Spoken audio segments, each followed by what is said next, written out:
Que Dios nos bendiga este domingo 3 de julio. Lección número 2, los crisoles venideros. Para memorizar.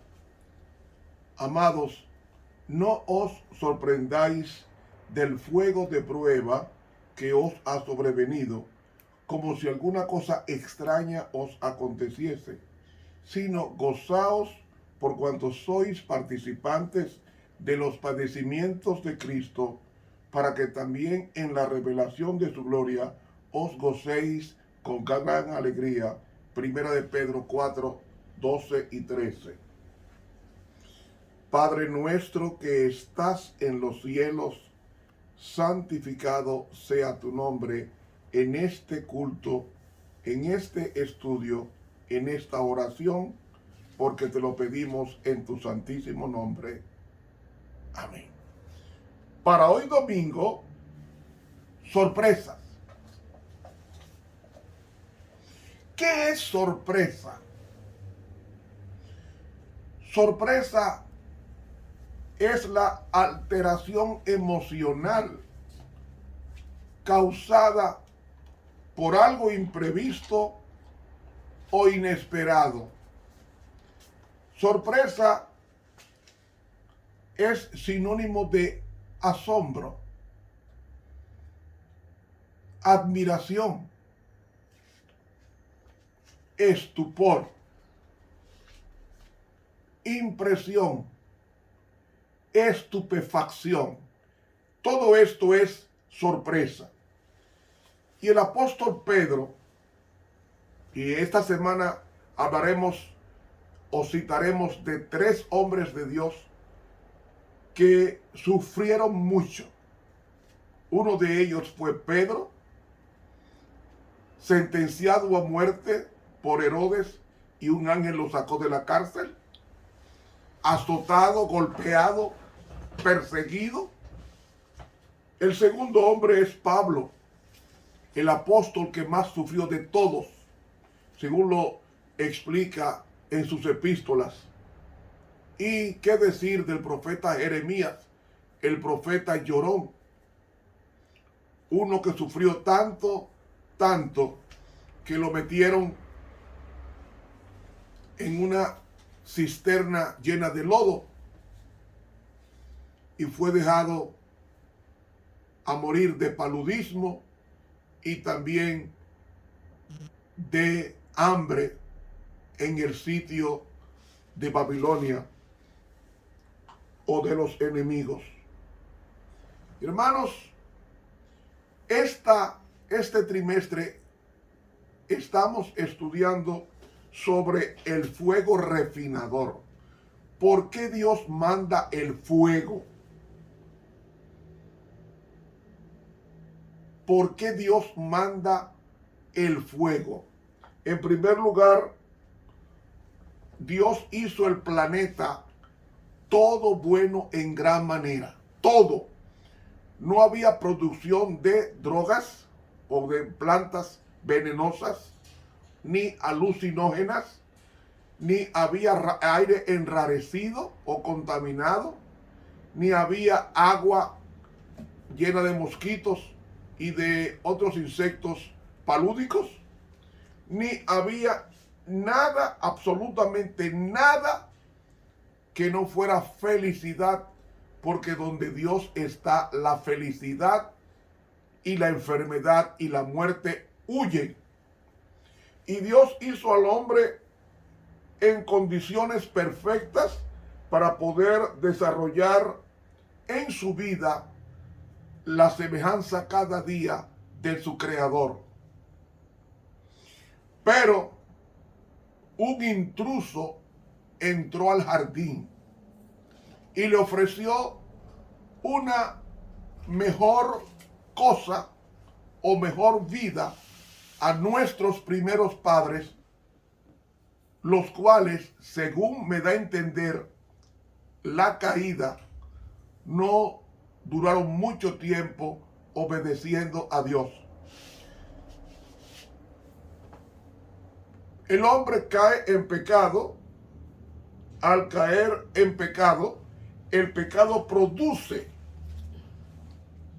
varias cosas negativas al cuerpo. Primero, él siente miedo de Dios cuando él sale a buscarlo. Y dice, y oyeron la voz de Jehová, Dios que se paseaba en el huerto al aire del día. Y se escondió el hombre y su mujer de la presencia de Jehová Jehová Dios entre los árboles del huerto. Y llamó Jehová Dios al hombre y le dijo, ¿dónde estás tú? Y él respondió, versículo 10 de Génesis 3, oí tu voz en el huerto y tuve miedo porque estaba desnudo y me escondí. La palabra miedo, cuando yo investigué en el texto original, es la palabra yaré, que yaré es un pavor, algo tembloroso, algo que produce un rechazo a su presencia. El hombre se llenó de terror, en otras palabras, de ver a Dios. Dios era como decir un fantasma repudiable que antes era una persona que se complacía nuestra santa pareja en participar y conversar con él y pasarse días hermosos de conversación.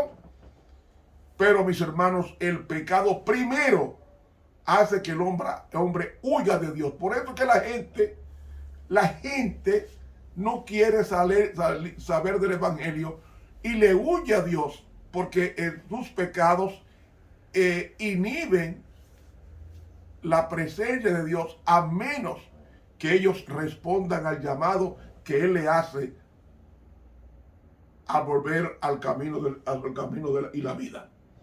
Y dice, tuve miedo.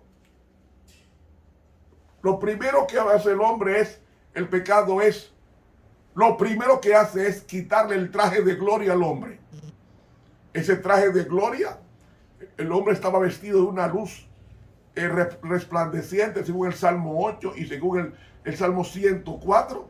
Dios vistió al hombre lo vistió de luz.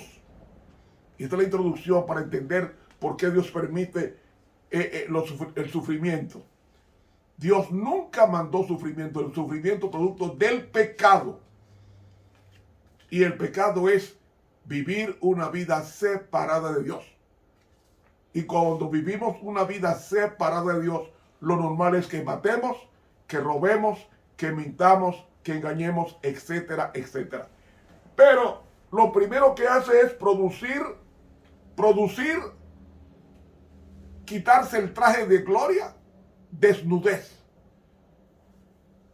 de Dios. Lo segundo que hace es terror.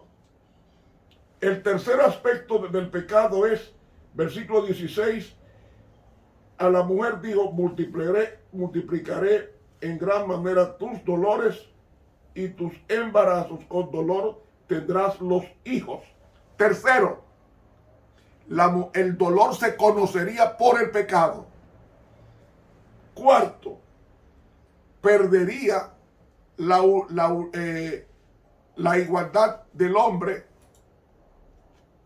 y la mujer, porque dice, tu marido será tu deseo y él se enseñoreará de ti. Es decir, la mujer al pecar pasó a ocupar el segundo lugar en la familia, no el plano de igualdad que tenía con Adán, cosa que cuando Cristo viene y muere le devuelve a la mujer ese plano en lo espiritual, pero el hombre sigue siendo cabeza. Ahora, perdió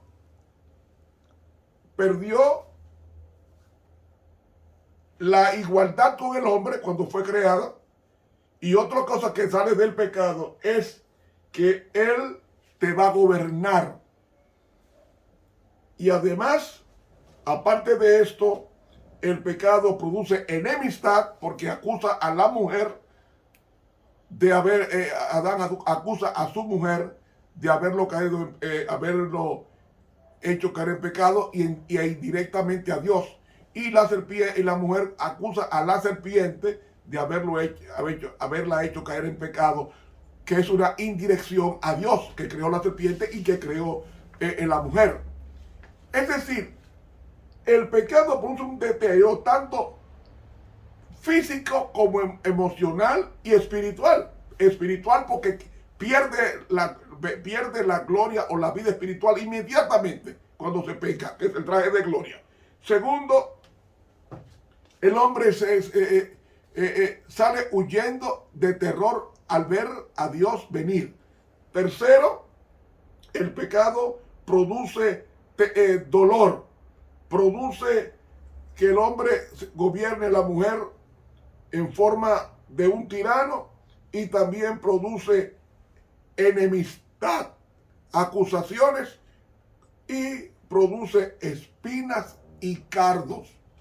Es decir, todo eso bueno que Dios creó se deteriora con la invitación del hombre y la mujer al pecado, al planeta Tierra, y tenemos ya casi 6,000 años de deterioro en el pecado, dañando el planeta en todos los estratos de la vida. Entonces, si el pecado produce dolor, el Señor ha permitido el sufrimiento.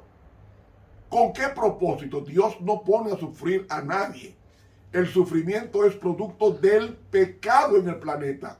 El sufrimiento del planeta es producto del pecado en el planeta. Pero la Biblia dice que Dios sufre, sí, pero está hablando en forma antropopática, porque el amor es sufrido. Pero no el sufrimiento que produce el pecado, es el sufrimiento de amor, de ver un hijo perdido y salir a buscar y dar su vida por el hijo para rescatarlo. En ese sentido que el amor es sufrido y Dios sufre, pero no el sentido derivado del pecado, que fue lo que se introdujo en el jardín del Edén y en consecuencia en toda la tierra. Y entonces el pecado produce maldición a tres cosas. Maldice a la serpiente, maldice a la tierra, incluyendo a los animales, y maldice a Caín, que fue el primer asesino de la historia. Entonces, el pecado, al caer el hombre en pecado, el planeta pasa a manos del demonio. ¿Por qué lo sabemos? Porque cuando leemos el libro de Job, en el capítulo 1 y en el versículo 7 dice Jehová a Satanás: ¿de dónde vienes?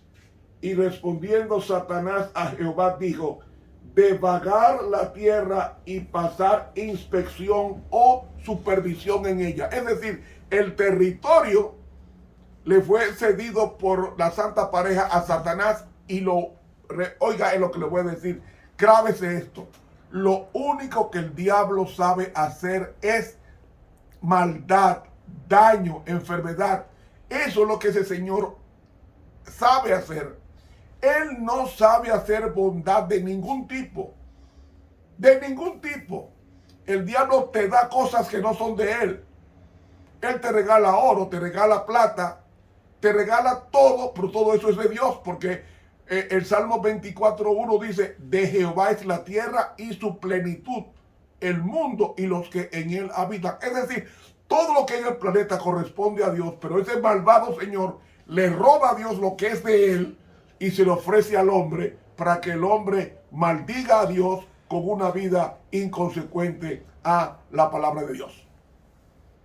Hermanos, esta es la introducción que yo quiero enseñarte a ti. Entonces, el pecado produce mucho sufrimiento, y lo ha hecho tanto que ha habido en el planeta en 6,000 años, según las estimaciones estadísticas de los estadígrafos, ha habido en el planeta Tierra en 6,000 años casi 100,000 millones de habitantes. Casi 100,000 millones de habitantes ha poblado el planeta Tierra en esos 6,000 años de pecado. Y la Biblia dice que el hombre está sujeto al demonio hasta que Cristo venga, como dice Juan 8:32, y conoceréis la verdad, que es Cristo, y la verdad os hará libres. ¿Libres de qué? Libres del pecado, porque todos los seres humanos hemos sido esclavos del demonio, de sus deseos, de sus maldades. Dígame usted una persona en la tierra que no le haya gustado el chisme. Dígame una persona en la tierra que no haya hablado una mentira. Dígame una persona aquí en la tierra que no haya calumniado a otra. Dígame una persona aquí en la tierra que no haya maldecido a otro. Todo el mundo lo ha hecho en menor o en mayor grado. Y todo eso son los pasivos del pecado que estamos heredando nosotros por nuestros primeros padres. Y hermanos y amigos, por eso dice Pedro, no se sorprendan. Entonces, ¿por qué dice no se sorprendan del fuego? ¿Sabe por qué? Porque aunque el planeta pasó a manos de Satanás hasta que Cristo vino y murió en la cruz y readquirió el planeta con su sangre, los hijos suyos están en un terreno del demonio llamado planeta Tierra. Y así como hace Dios que el sol salga sobre buenos y malos y llueva sobre justos e injustos, todo acontece a todos, dice el proverbista Salomón en Eclesiastés. Tanto le da cáncer al santo como al impío. Muere el bueno y muere el malo, porque todos somos pecadores, por cuanto todos pecaron y están destituidos de la gloria de Dios. Mejor traducción es desprovisto del carácter de Dios. Hermano, al cristiano le acontece lo malo porque vive en un planeta invadido por demonios y los demonios estudian nuestras acciones y a través de nuestros defectos él va tomando posesión de cada zona del cuerpo hasta que toma el control completo de nuestras vidas y matamos, robamos y hacemos cosas terribles que hasta crímenes de lesa humanidad, como pasó con Hitler, como pasó con Stalin, como pasó con Mao Zedong, como pasó con Pol Pot y como ha pasado con grandes criminales de la historia. Pero es Satanás, hermano, es Satanás que ha hecho todo este gran mal en el planeta. Y en consecuencia nosotros debemos de entender que el Señor está permitiendo el fuego del sufrimiento, porque en el sufrimiento es que nosotros nos purificamos. Dicho de otra manera, nosotros Dios nos hizo como el oro, y el pecado ha adherido escoria en el oro, y para que el oro pueda desprender la escoria, que son todos esos pasivos morales, espirituales y emocionales, Dios tiene que purificar el oro a una temperatura. ¿Saben ustedes a qué temperatura se purifica el oro? A 1064 grados Celsius. Una temperatura elevadísima para convertirlo, el oro, en líquido, de sólido a líquido, y entonces esa licuefacción con una alta temperatura de 1064 grados Celsius, el oro es que desprende la escoria. Y por eso es que Pedro dice, amados, no os maravilléis del fuego de prueba que os ha sobrevenido, como si alguna cosa extraña os aconteciese, sino gozaos por cuanto sois participantes de los padecimientos de Cristo. ¿En qué sentido? Cristo padeció, aprendió en el fuego de la aflicción la obediencia.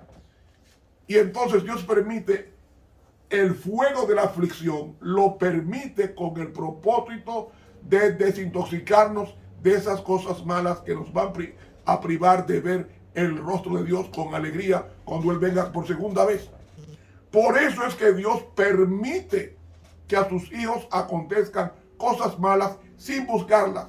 Es el vehículo que permite Dios, no que manda Dios, porque Dios no manda sufrimiento, Dios no manda lo malo, pero es el vehículo que Satanás ha puesto, porque la paga del pecado es muerte, y Dios ha permitido que en sus hijos, mientras el cuchillo tiene doble uso.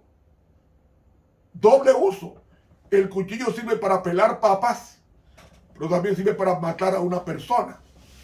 Entonces el problema no está en el cuchillo, sino en la mano que dirige el cuchillo. Las pruebas en las manos del diablo es para destruirte.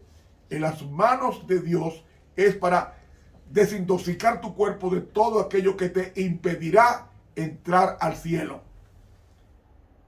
Porque es a través de muchas tribulaciones que nosotros entraremos al reino de los cielos.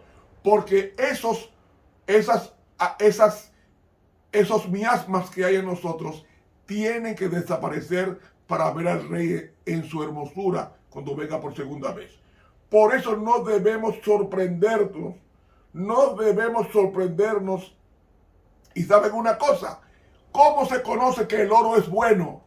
Mordiéndolo, porque el oro es blando. Pues cuando usted muerde el oro, a veces se le queda marcada parte de su dentadura, porque el oro es blando. Y así se conoce si es oro genuino o si es oro falsificado o ligado. Y Dios permite que seamos mordidos con la vida inclemente para que nosotros dependamos más de Dios y seamos más apreciados en su presencia cuando nos presentemos ante Él sin mancha y sin arruga en su segunda venida. Hay mucho material que continuaremos mañana abundando en el tema de mañana, los crisoles de Satanás. Que Dios te bendiga, mi hermano, que las pruebas y las dificultades no te alejen, sino que te acerquen a Dios, como hizo con los hombres como Pedro. Estuvo con ustedes el profesor en teología Ramón Romero, quien te invita a suscribirte a este canal de YouTube Ramón Romero. Dele clic a la campanita e invite a otros a que se suscriban y con eso estará evangelizando al mundo. Hasta mañana.